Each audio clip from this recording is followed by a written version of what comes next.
ನಮಸ್ಕಾರ. ನಾನು ಅಬ್ದುಲ್ ಗಫೂರ್ ಅಂತೇಳಿ ಧರ್ಮಸ್ಥಳದ ಪಕ್ಕದ ಊರಲ್ಲಿರುವಂಥ ಪುದುವೆಟ್ಟಂಬಲ್ಲಿ ಪಂಚಾಯತಿಯ ಅಧ್ಯಕ್ಷ ಆಗಿದ್ದೆ, ಪಂಚಾಯತಿಯ ಸದಸ್ಯನಾಗಿದ್ದೆ, APMCಯ ಉಪಾಧ್ಯಕ್ಷ ಆಗಿದ್ದೆ. ಕಳೆದ 10-12 ವರ್ಷಗಳಿಂದ ಕ್ಷೇತ್ರದ ಬಗೆಯಲ್ಲಿ ಹಲವಾರು ಅಪಪ್ರಚಾರಗಳು ಬರ್ತಾಯಿದೆ. ನಾವು ಕೇಳಿ ಕೇಳಿ ಕೇಳಿ ಇತ್ತೀಚೆಗೆ ನಮಗೆ ಒಂಥರ ಆಶ್ಚರ್ಯ ಆಗ್ತಾಯಿದೆ. ಯಾಕೆಂದರೆ ನಾವು ಕಂಡಂಥ ಪೂಜ್ಯ ಕಾವಂದರ ಪರಿಚಯ ಇವತ್ತಲ್ಲ. ನನ್ನ ತಾತ, ನನ್ನ ಅಪ್ಪ, ನಾನು, ನನ್ನ ಮಕ್ಕಳು ಸಹ ಅವರ ಕ್ಷೇತ್ರದಲ್ಲಿ ಅವರ ಶಾಲೆಯಲ್ಲಿ ಕಲಿತುಕೊಂಡು ಇವತ್ತು ಸಹ ನನ್ನ ಮಕ್ಕಳು ಸಹ ಅದೇ ಶಾಲೆಯಲ್ಲಿ ಹೋಗ್ತಾ ಇದ್ದಾರೆ. ಅದರಲ್ಲಿ ಹೈಸ್ಕೂಲಿನ ನಾನು ಅಧ್ಯಕ್ಷನ ಆಗಿದ್ದೇನೆ. ಯಾಕೆಂದರೆ ನಾನು ಪಂಚಾಯತ್ ಅಧ್ಯಕ್ಷ ಆಗಿದ್ದಾಗ ಕ್ಷೇತ್ರದ ಬಗೆಯಲ್ಲಿ ದೊಡ್ಡ ಒಂದು ಕ್ಯಾಂಪ್ ಮಾಡಿದರು, ಯಾವುದಂದರೆ ಶಿಬಿರ ಮಾಡಿದರು, ಅದರ ಅಧ್ಯಕ್ಷನಾಗಿದ್ದೆ.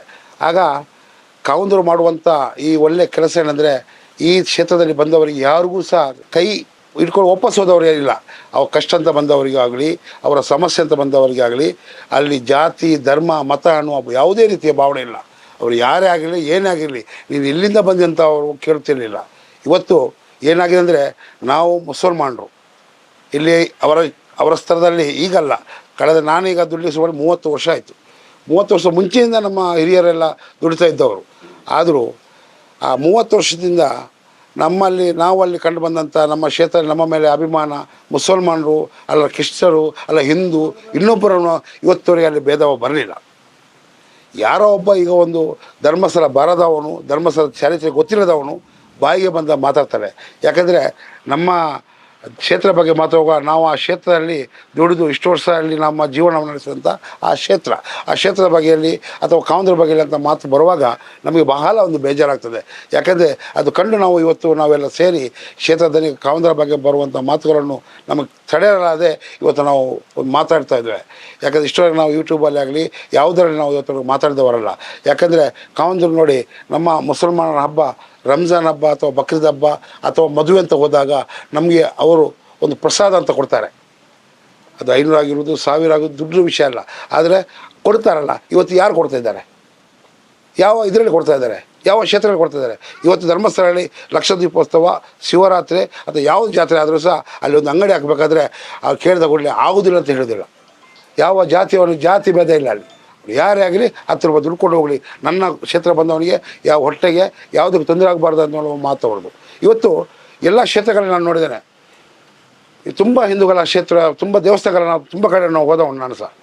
ಬಟ್ ಇವತ್ತು ಅಲ್ಲಿ ಸರ್ವಧರ್ಮ ಆಗುವಾಗ ಪ್ರತಿ ಲಕ್ಷದೀಪೋತ್ಸವಕ್ಕೆ ಒಂದು ಮುಸಲ್ಮಾನ, ಒಂದು ಕ್ರೈಸ್ತವನ್ನು ಇಟ್ಕೊಂಡು ಇವತ್ತು ಎಷ್ಟು ಜನರಿಗೆ ಒಂದು ಯಾವ ರೀತಿ ಆಗ್ತಾಯಿದೆ ಅನ್ನೋ ಮಾಹಿತಿ ಕೊಡುವಂಥ ಕೆಲಸ ಇವತ್ತು ಪೂಜೆ ಕಾವಂದರು ಮಾಡ್ತಾಯಿದ್ದಾರೆ. ಇವತ್ತು ನಮ್ಮ ಮಕ್ಕಳಿಗಾಗಲಿ ಅಲ್ಲ ದೊಡ್ಡವರಿಗಾಗಲಿ ಸಮಸ್ಯೆ ಬಂದಾಗ ಸಮಸ್ಯೆ ಅಂತ ಹೋಗಿ ಕೇಳಿದಾಗ ಆಗೋದಿಲ್ಲ ಅಂತ ಹೇಳಿದಿಲ್ಲ. ನೀನು ಯಾವ ಊರಿನವ್ರು ಕೇಳಲಿಲ್ಲ, ನೀನು ಯಾವ ಜಾತಿ ಅಂತ ಕೇಳಲಿಲ್ಲ. ಇವತ್ತು ನಮಗೇನು ಬೇಜಾರಂದರೆ, ಅಂಥ ವ್ಯಕ್ತಿಗೆ ಇಂಥ ಒಂದು ಕಳಂಕ ತರ್ತಾರಲ್ಲ, ಅವರ ಬೇಲೆ ಬೇಯಿಸಲಿಕ್ಕೋಸ್ಕರ ಮಾಡ್ತಾ ಇರೋದು. ಆದರೂ ನಾವು ಅದಕ್ಕೆ ಯಾವಾಗಲೂ ಅದ್ರ ಒಪ್ಪಲ್ಲ. ಅದು ನೋಡೋದು ಆ ದೇವರು ನೋಡಲಿ.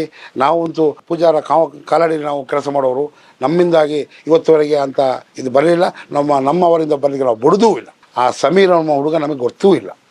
ಆದರೂ ಅವನು ಹೇಳುವಾಗ ನಾನು ಸಹ ಮೊನ್ನೆ ಎಲ್ಲಿ ಹೋಗಿದ್ದೆ ಬರುವಾಗ, ಈಗ ನಾನು ನಮ್ಮ ಫ್ರೆಂಡ್ಸು ಮನೆಗೆ ಮೈಸೂರು ಹೋಗಿದ್ದೆ. ಬರುವಾಗ ಈ ಥರ ಆಗಿ ನನಗೆ ಗೊತ್ತೇ ಇಲ್ಲ, ನಾವು ಯೂಟ್ಯೂಬ್ ನೋಡೋದೇ ಇಲ್ಲ. ಆದರೆ ಇಂಥದ್ದೆಲ್ಲ ಕೇಳುವಾಗ ಇಷ್ಟೊಳಗೆ 10-12 ವರ್ಷಗಳಿಂದ ಏನೆಲ್ಲ ಹೇಳಿದ್ರು, ಏನೆಲ್ಲ ಆಯಿತು. ನಮ್ಮದು ಒಂದೇ ಉದ್ದೇಶ, ಸೌಜನ್ಯ ನಮ್ಮ ಮನೆ ಮಗಳು, ಅವಳಿಗೆ ಅನ್ಯಾಯ ಆಗೋದು ನಮಗೆ ಭಾರಿ ತುಂಬ ಬೇಜಾರು. ನ್ಯಾಯ ಅಂತ ಸಿಕ್ಕಲೇಬೇಕು. ಅದು ಯಾರು ಮಾಡಲಿ ಏನು ಮಾಡಲಿ, ಅದು ಮಾಡಿದಂಥವ್ರಿಗೆ ನ್ಯಾಯ ಸಿಕ್ಕಲೇಬೇಕು. ನಾವು ಸಹ ಅದಕ್ಕೋಸ್ಕರ ನಾವು ಸ್ವಲ್ಪ ಇದು ನಮ್ಮದು ಬೇಡಿಕೆ. ಬಟ್ ತುಂಬ ಸುಮ್ಮನೆ ಇಲ್ಲದ್ದು ಯಾರ್ಯಾರ ಮೇಲೆ ಅಪಚಾರ ಮಾಡಿಕೊಂಡು 10-12 ವರ್ಷಗಳಿಂದ ನಾವು ನೋಡ್ತಾ ಇದ್ವಿ. ನಮಗೆ ಯಾರು ಅಂತ ಇವತ್ತು ಗೊತ್ತಿಲ್ಲ, ಅದು ಗೊತ್ತಾಗಬೇಕು.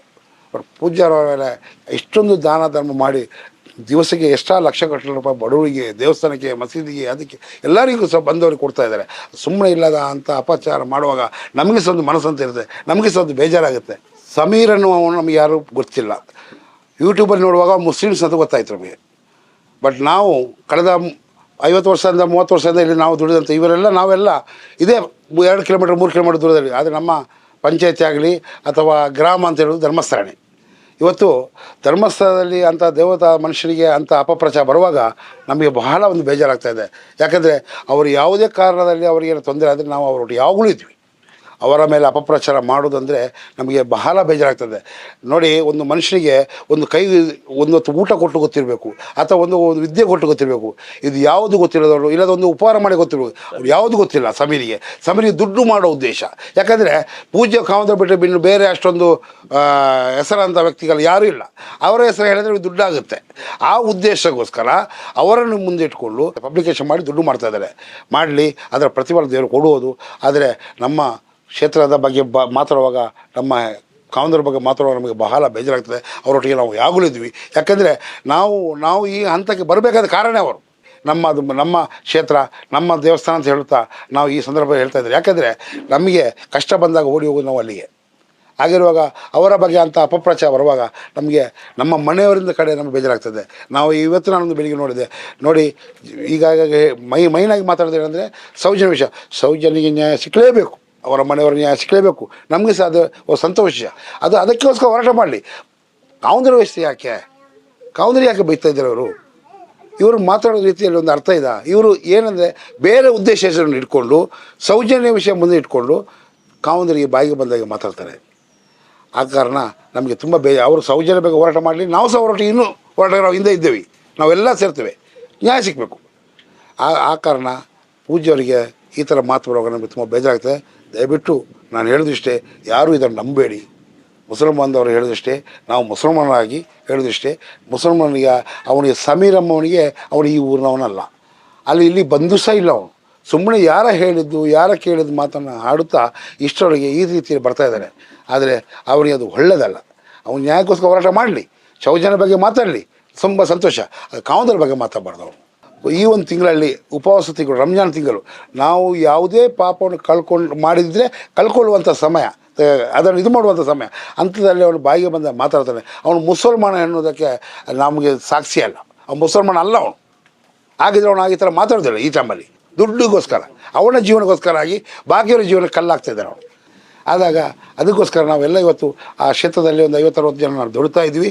ನಮ್ಮಿಂದ ಏನು ಪೂಜಾರಿ ಆಗಬೇಕು, ಆದರೆ ನಾವು ಯಾವಾಗಲೂ ಅವರೊಟ್ಟಿಗೆ ನಾವು ಇದ್ದೀವಿ ಅಂತ ಹೇಳಿ ಈ ಸಂದರ್ಭದಲ್ಲಿ ನನ್ನ ಮಾತನ್ನು ಕೊನೆಗೊಳಿಸ್ತಾರೆ. ನಮಸ್ಕಾರ. ನಾನು ಇಲ್ಲಿ ಭದ್ರ ಜುಮ್ಮಾ ಮಸೀದಿ ಕನ್ಯಾಡಿಯ ಅಧ್ಯಕ್ಷನಾಗಿದ್ದೇನೆ, ಮತ್ತು ನಮ್ಮ ಧರ್ಮಸ್ಥಳ ಗ್ರಾಮ ಪಂಚಾಯಿತಿಯ ಮಾಜಿ ಆಗಿದ್ದೆ. ಈಗ ನಾವೆಲ್ಲರೂ ಇಲ್ಲಿ ಸೇರಿರುವಂತೆಲ್ಲರೂ ಧರ್ಮಸ್ಥಳ ಗ್ರಾಮದವರೇ. ನಮ್ಮದು ಏನಿದ್ರು ಕ್ಷೇತ್ರದಲ್ಲಿ ಒಂದೊಂದು ಸಲ ನಾವು ಕೆಲಸದಲ್ಲಿದ್ದೇವೆ. ಈಗ ಆಟೋ ಓಡಿಸೋದಾಗಲಿ ಅಥವಾ ಬೇರೆ ಬೇರೆ ಕೆಲಸದ ಒಳ್ಳೆ ಕ್ಷೇತ್ರದಲ್ಲಿ ಇದ್ದೇವೆ. ನಾನು ಕೂಡ 30 ವರ್ಷ ಆಯಿತು ದುಡಿಲಿಕ್ಕೆ ಸ್ಟಾರ್ಟ್ ಮಾಡಿ ಕ್ಷೇತ್ರದಲ್ಲಿ. ಇಷ್ಟರವರೆಗೆ ನಾವು ಒಂದು 12 ವರ್ಷಕ್ಕಿಂತ ಮುಂಚೆ ನಮ್ಮ ಮನೆಯ ಹುಡುಗಿ ಸೌಜನ್ಯದ ಬಗ್ಗೆ ನಾವು ಎಲ್ಲ ವಿಷಯವನ್ನು ಕೇಳಿದ್ದೇವೆ. ನ್ಯಾಯಕ್ಕಾಗಿ ನಾವು ಕೂಡ ಅವರ ಜೊತೆ ಇದ್ದೇವೆ ಅಂತ ನಾವು ಮುಂದೆನೂ ಅವರೊಟ್ಟಿಗೆ ಹೋಗಿದ್ದೇವೆ ಈ ವಿಷಯದಲ್ಲಿ. ಆದರೆ ಈಗ ಇಲ್ಲ ಸಲ್ಲದ ಆರೋಪ ಮಾಡಿ ನಮ್ಮ ಕ್ಷೇತ್ರದ ಬಗ್ಗೆ, ನಮ್ಮ ಕಾವಂದರ ಬಗ್ಗೆ ಬೇಡದ್ದೆಲ್ಲ ಮಾತಾಡ್ಕೊಂಡು ಇರುವಂಥ ಸಮಯ. ಇದಕ್ಕೆಲ್ಲ ನಾವು ಇಷ್ಟವರೆಗೆ ಈ ಮಾಧ್ಯಮದ ಮುಂದೆ ನಾವು ಹೋಗಲಿಲ್ಲ. ಈಗ ನಾವು ಬರಬೇಕಾಯ್ತು. ಯಾಕಂತ ಹೇಳಿದರೆ ನಮ್ಮವನೇ ಆದ ಒಬ್ಬ ಸಮೀರ್ ಅಂತ ಹೇಳುವಂಥ ಹುಡುಗ, ಏನೋ ಒಂದು ಆಟ ಅಂತ ಅವನಿಗೇನು ಅಷ್ಟೊಂದು ತಿಳುವಳಿಕೆ ಇಲ್ಲ. ಏನೋ ವಯಸ್ಸು 18-20 ಇರಬೇಕು. ಒಂದು ಯೂಟ್ಯೂಬ್ ಮಾಡಿ ಬೇಡದ್ದೆಲ್ಲ ಕ್ಷೇತ್ರದ ಬಗ್ಗೆ, ನಮ್ಮ ಕಾವಂದರ ಬಗ್ಗೆ ಮಾತಾಡಿರುತ್ತಾನೆ. ಹಾಗಾಗಿ ನಾವು ಅದನ್ನು ಖಂಡಿಸ್ತೇವೆ. ಯಾಕೆಂದರೆ ನಾವು ಈಗ ಮುಸ್ಲಿಮ್ಸು ನಾವು ಹೇಳೋದು ಇಷ್ಟೇ. ನಾವು ಕ್ಷೇತ್ರದಿಂದ 35-40 ವರ್ಷ ನಮ್ಮ ತಂದೆಯವರು ಕೂಡ ಅಲ್ಲೇ ಎಲ್ಲ ಕೆಲಸ ಮಾಡಿಕೊಂಡು ಜೀವನ ಮಾಡಿಕೊಂಡಿದ್ದವರು. ನಾವು ಇವತ್ತು ಯಾವುದೇ ಒಂದು ಕಷ್ಟ ಬಂದರೂ ಹೊತ್ತು ಕೂಡ ಹೋಗೋದು ನಾವು ನಮ್ಮ ಕಾವಂದರ ಬಗ್ಗೆ, ಅವರ ಮೇಲೆ ಹೋಗೋದು. ಅವರು ನಮಗೆ ಏನೇ ಆಗಲಿ ಅವ್ರ ಹತ್ರ ಇದ್ದ ನಾವು ಏನಾದರೂ ನಮ್ಮ ಕಷ್ಟವನ್ನು ಹೇಳಿ, ನಾವು ಅಂತಲ್ಲ, ನಮ್ಮ ಪ್ರತಿಯೊಂದು ಈಗ ರಂಜಾನ್ ಮುಗಿದ ಕೂಡಲೇ ಉಪವಾಸ ಮುಗಿದ ಕೂಡಲೇ ರಂಜಾನ್ ಬರುತ್ತೆ. ರಂಜಾನ್ ಬಂದ ತಕ್ಷಣ ಈಗಲ್ಲ, ಇತಿಹಾಸ ಇದೆ, ಎಷ್ಟು 100 ವರ್ಷ ಇತಿಹಾಸ ಇದೆ. ಒಂದು 200-500 ಜನ ಮನೆಯವರು ಜಾಸ್ತಿ ಕ್ಷೇತ್ರಕ್ಕೆ ಹೋಗ್ತಾರೆ. ಅವ್ರಿಗೆ 500 ರೂಪಾಯಿ, 1000 ರೂಪಾಯಿ ಹೀಗೆಲ್ಲ ಕೊಡ್ತಾರೆ. ಯಾಕಂದರೆ ನೀವು ಹಬ್ಬ ಆಚರಣೆ ಮಾಡಿ ಒಂದು ಮನೆಯಲ್ಲಿ 500-1000 ರೂಪಾಯಿ ಅಂತ ಹೇಳಿದರೆ ಅವ್ರಿಗೆ ಫುಲ್ ಒಂದು ದಿವಸದ ಹಬ್ಬದ ಖರ್ಚು ಬರ್ತದೆ. ಎಲ್ಲ ನಮಗೆ ಅಂತಲ್ಲ, ಪ್ರತಿಯೊಂದು ಧರ್ಮದವರು ಕೂಡ ನಾವು ಪ್ರೀತಿಸ್ತಾ ಬಂದಿರುವಂಥ ಕ್ಷೇತ್ರ ಅದು. ನಾವು ಪ್ರೀತಿಸ್ತಾ ಬಂದಿರುವಂಥ ಕಾವಂದರರು. ಆಗಿರುವಾಗ ನಾವು ಹೇಳೋದು ಇಷ್ಟೇ, ಮುಸ್ಲಿಂ ಬಾಂಧವರಲ್ಲಿ ಇದೆಲ್ಲ ಸೌಜನ್ಯ ನ್ಯಾಯಕ್ಕಾಗಿ ನಾವು ಕೂಡ ಹೋರಾಡ್ತೇವೆ, ಇನ್ನು ಮುಂದೆ ಹೋರಾಡ್ತೇವೆ. ಕಾವಂದರ ಬಗ್ಗೆ ಆಗಲಿ, ಅವರ ಕುಟುಂಬದ ಬಗ್ಗೆ ಆಗಲಿ, ಅದೆಲ್ಲ ಸುಳ್ಳು ಆರೋಪಕ್ಕೆ ಯಾರು ಇದು ಕಿವಿ ಕೊಡಬೇಡಿ. ಯಾರೋ ಸಮೀರ್ ದುಡ್ಡಿಗೋಸ್ಕರ ಮಾಡಿದ್ದಾನೆ ಅಂತ ಹೇಳಿ ನನ್ನ 2 ಮಾತನ್ನು ಮುಗಿಸ್ತಾ ಇದ್ದೇನೆ.